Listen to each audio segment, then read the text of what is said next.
Hi, this is Tom Malloy. Okay, today we're talking about using a regular attorney in any field versus an entertainment attorney to deal with entertainment contracts. Here we go.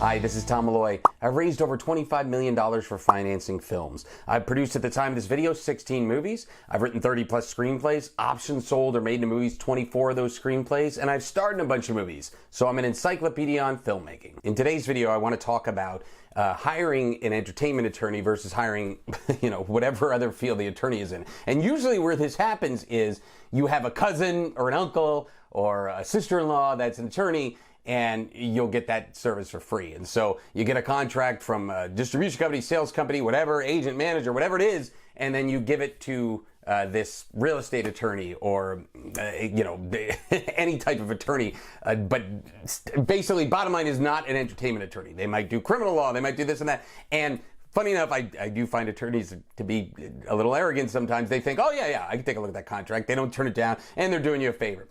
The problem with this is they're not used to seeing these contracts and the things that are standard and the things that are kind of understood as far as the essence of the contracts go. And they might see this and they might go, wait, you're giving away 25% to the sales company, where that's a common thing. You should only give 5%. And they may make changes to the document that don't make any sense.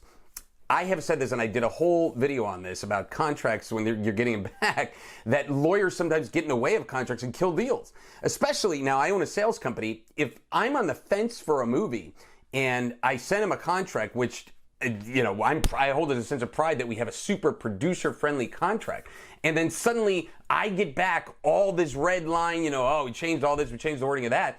I have to then weigh it and go, do I want to give this to our attorney and spend money, or maybe not? And there's been times where I've come back and been like, hey, we changed our mind, we passed on the movie. And pass on the movie, why? Because their attorney marked it all up. And if it was, and most likely it was probably not an entertainment attorney, it was some other attorney that was related to them and they got it for free and they thought they knew what they were doing and they're marking up all this, the contract, and they've killed the deal. I mean, imagine that.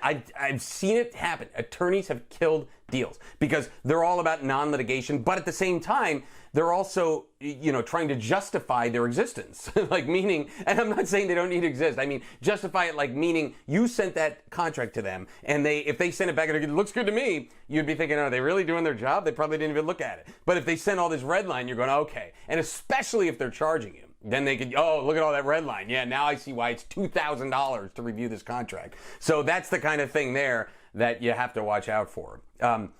In any sense of the contract, as long as you can understand it, if you feel that it's fair, then that's probably the best gauge as far as should you go forward with that. But again, this is not getting into that specifically. All I'm saying is this: watch out when you're giving it to an attorney outside the entertainment space. I wouldn't do it. If it was an entertainment attorney, I wouldn't give him the real estate contract for a house, okay? That would be ridiculous. But for some reason, people feel like, well, I got an attorney, just a blanket thing.